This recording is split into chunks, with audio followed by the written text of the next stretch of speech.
जय Hind defence lovers. आज की टॉप हेडलाइंस कुछ इस प्रकार है।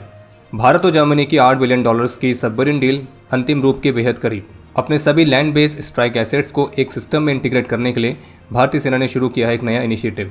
24 मई तक के लिए भारत का एयर स्पेस पाकिस्तान के सभी मिलिट्री एयरक्राफ्ट के लिए बंद। तेजस मार्क 2 पहली उड़ान के बेहद करीब। और फॉर्मर आर्मी चीफ ने क्लियर किया जो उचित समझो वो करो वाली रिमार्क का असली मतलब।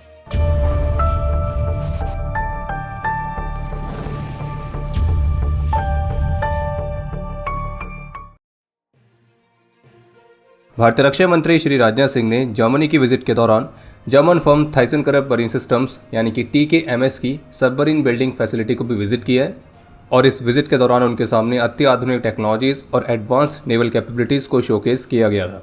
और ये विजिट महत्वपूर्ण इसलिए भी थी क्योंकि जो भारत है वो इस जर्मन फर्म TKMS के साथ भारतीय नौसेना के प्रोजेक्ट 75I वाले प्रोग्राम को अंतिम रूप देने के बेहद ही करीब है।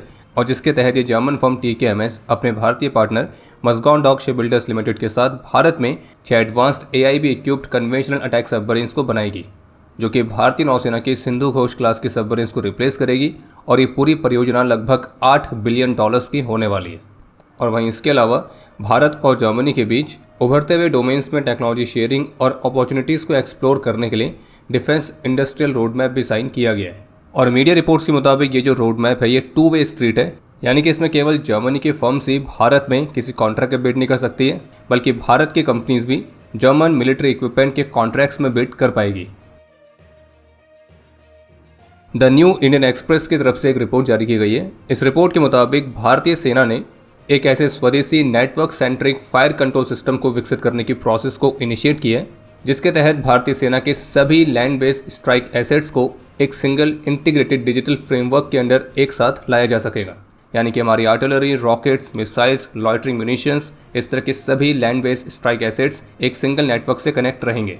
और ये जो नेटवर्क है ये एक पूरी स्ट्राइक साइकिल को ऑटोमेट करेगा, यानी कि टारगेट को डिटेक्ट करने से लेकर प्लानिंग, फायरिंग और डैमेज का असेसमेंट ये सब ऑटोमेट होगा।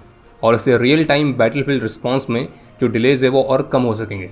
और ये नेटवर्क सिस्टम LVCCS के नाम से जाना जाएगा, यानी कि land vectors control and coordination system.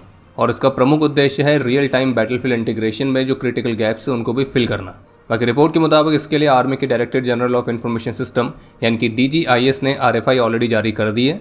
और सभी लैंड बेस्ड स्ट्राइक एसेट्स को एक साथ इंटीग्रेट करने के लिए ये सिस्टम एक डिजिटल बैकबोन की तरह डिज़ाइन किया जाएगा। और इस तरह के सिस्टम को बनाने की ज़रूरत इसलिए महसूस हो रही है क्योंकि अभी वर्तमान समय में जिस तरह के सिस्टम हम इस्तेमाल करते हैं वो फ्रेगमेंटेड और मैनुअल है, जिसमें मल्टीपल स्टेप्स और ह्यूमन इंटरवेंशन शामिल रहता है। जो हमारे सर्विलियंस और डिसीजन सपोर्ट सिस्टम्स के टूल्स हैं तो वो फायरिंग यूनिट्स के साथ फुली इंटीग्रेटेड नहीं है, और जिससे युद्ध भूमि में जो रिस्पॉन्स टाइम है वो थोड़ा कम होता है। यानी कि अभी का सिस्टम कुछ इस तरह से काम करता है कि जैसे कि मान लीजिए युद्ध भूमि में आपने दुश्मन ड्रोन को स्पॉट किया, फिर उसकी इन्फॉर्मेशन जाएगी कमांड सेंटर के पास, फिर जो ऑफिसर्स है वो उस टारगेट को एनालाइज करेंगे और उसके बेस पे उस पर डिसाइड करेंगे कि क्या करना है। फिर उसके बाद वो जो ऑर्डर्स वो मैनुअली पास किए जाएंगे आर्टिलरी यूनिट्स को या यूँ कहें स्ट्राइक यूनिट्स को, और फिर तब जाकर जो गन्स हैं वो उस टारगेट को एलिमिनेट करने के लिए फायर करेंगी। यानी कि इस पूरी प्रोसेस में मल्टीपल लोग हैं, मल्टीपल स्टेप्स हैं और उससे एक टाइम डिले हो रहा है। और ये नया नेटवर्क सिस्टम इसी डिले को कम करेगा क्योंकि इस सारे एसेट्स को एक साथ इंटीग्रेट करेगा, जिससे पूरी प्रोसेस और तेज हो जाएगी। पहलगाम हमले के बाद से जो भारत ने पाकिस्तानी एयरक्राफ्ट के लिए अपने पूरे एयर स्पेस पर प्रतिबंध लगाया था, तो भारत ने अब इस प्रतिबंध को 24 मई तक के लिए और एक्सटेंड कर दिया है। और इसके लिए नोटिस टू एयरमैन जारी करके बताया गया है कि भारतीय एयर स्पेस पाकिस्तान के सभी तरह के एयरक्राफ्ट के लिए उपलब्ध नहीं है। इसके अलावा एक अपडेट यह है कि जापान ने 3 principles on transfer of defence equipment and technology में संशोधन किया है। और जिसका आसान शब्दों में मतलब यह है कि जापान ने उस रूल को बदल दिया है जिसके तहत अभी तक दूसरी कंट्रीज़ के लिए जापान की मिलिट्री टेक्नोलॉजी और वेपन्स की शेयरिंग और सेल प्रतिबंधित थी, और उन कंट्रीज से भारत भी आता था। लेकिन अब इस रूल में बदलाव किए गए और अब जापान भारत को भी मिसाइल्स, वॉरशिप्स, फाइटर जेट्स और ऐसी कई एडवांस मिलिट्री टेक्नोलॉजीज शेयर कर सकता है। हालांकि अभी भी कुछ चीज़ों में रिस्ट्रिक्शंस लगे हुए हैं, जैसे कि एक्टिव वॉर जोन में।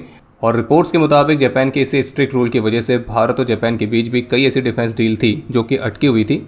लेकिन अब इसमें बदलाव की वजह से aircraft engines, ship building, naval tech, amphibious aircraft और जॉइंट डिफेंस प्रोडक्शन, तो ये वो क्षेत्र हैं जहां पे दोनों देशों के बीच संभावनाओं को एक्सप्लोर किया जाएगा, जिसमें टेक्नोलॉजीज़ को खरीदने से लेकर उनका को डेवलपमेंट ये भी शामिल है। और भारत ने भी जापान के इस कदम का स्वागत किया है। कल 22 अप्रैल को बलूचिस्तान में स्थित पाकिस्तान की नेशनल रिसोर्सेज लिमिटेड की दारिगवान साइट पर कुछ अज्ञात बंदूकधारियों ने हमला किया और इस इंसिडेंट की पुष्टि कंपनी के द्वारा भी की गई है, जिसमें कम से कम 10 लोगों की जान जाने की रिपोर्ट है।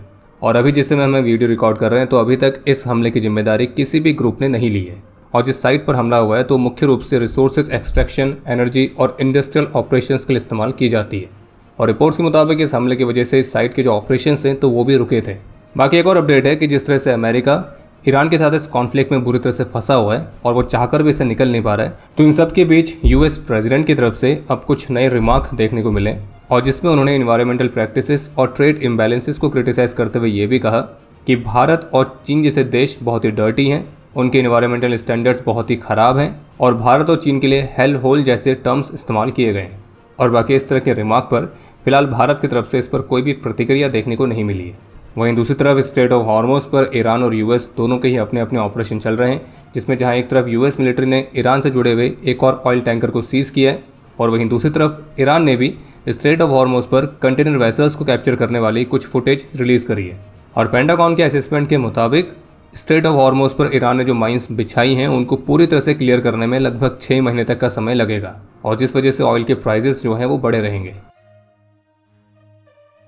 आप सभी को ध्यान होगा कि कुछ समय पहले भारतीय सेना के former chief general M Naravane retired, तो उनके एक अनपब्लिश्ड मेमोर को लेकर एक बहुत बड़ी पॉलिटिकल कंट्रोवर्सी हुई थी, जो कि विशेष रूप से 2020 के भारत चीन बॉर्डर स्टैंड ऑफ को लेकर थी। और भारत की अपोजिशन पार्टी ने पार्लियामेंट में भारतीय सेना के फॉर्मर चीफ की इसी अनपब्लिश्ड बुक के कुछ प्रमुख हिस्सों के बारे में बात करी थी और फिर ये आरोप लगाए गए थे कि कैसे 2020 में भारत चीन के बॉर्डर स्टैंड ऑफ के दौरान जो भारत सरकार का डिसीजन मेकिंग था वो बहुत ही स्लो था और अनक्लियर था, क्योंकि इसमें भारतीय रक्षा मंत्री एक लाइन थी जिसमें उन्होंने भारतीय सेना प्रमुख को कहा था कि जो उचित समझो वो करो, लेकिन इस लाइन को गलत तरीके से लिया जा रहा था। तो अब इंडिया टुडे के साथ एक्सक्लूसिव इंटरव्यू में former army chief general M Naravane, जिनकी अनपब्लिश्ड बुक को लेकर एक कंट्रोवर्सी की गई थी, तो उन्होंने इसको अच्छे से डिकोड किया है, विशेष रूप से उस लाइन को जिसमें कहा गया था जो उचित समझो वो करो। और फॉर्मर आर्मी चीफ का कहना है कि ये जो रिमार्क था ये दर्शाता है कि कैसे भारत सरकार का इंडियन आर्म फोर्सेस पर पूरा विश्वास था और इसलिए उन्होंने कहना है कि इसमें कोई पॉलिटिक्स नहीं होनी चाहिए। और जो उचित समझो वो करो वाले रिमार्क का सीधा सा मतलब यही था कि इंडियन आर्म फोर्सेस को भारत सरकार ने पूरे विश्वास के साथ फ्री हैंड दिया था कि ग्राउंड पर सिचुएशन है उस पर अपनी तरह से वे रिस्पॉन्ड करने के लिए पूरी तरह से फ्री हैं। और इसलिए उनका ये कहना है कि बेसिकली ये दिखाता है कि कैसे भारत सरकार का अपनी आर्मी पर पूरा विश्वास था, क्योंकि उन्हें भी पता था कि जो भी निर्णय लिया जाएगा वो सभी फैक्टर्स को ध्यान में रखकर ही लिया जाएगा।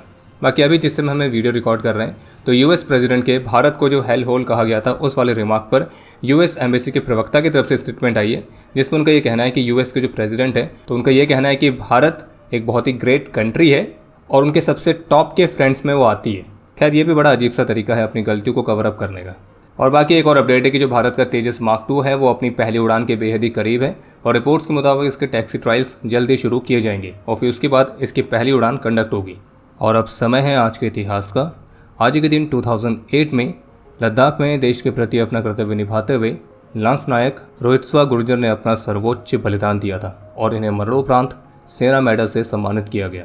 आज के दिन 1992 में जम्मू कश्मीर में अपने अदम्य साहस और वीरता का परिचय देते हुए बीएसएफ के नायक रामनिवास यादव ने अपना सर्वोच्च बलिदान दिया था। और आपके लिए आज का प्रश्न है कि वो कौन सा साइबर अटैक है जिसे इतिहास के सबसे पहले प्रमुख साइबर वॉरफेयर इंसिडेंट की तरह देखा जाता है। और अब समय है आज के टॉप 3 कमेंट्स का, जो ये रहे आपकी स्क्रीन पर।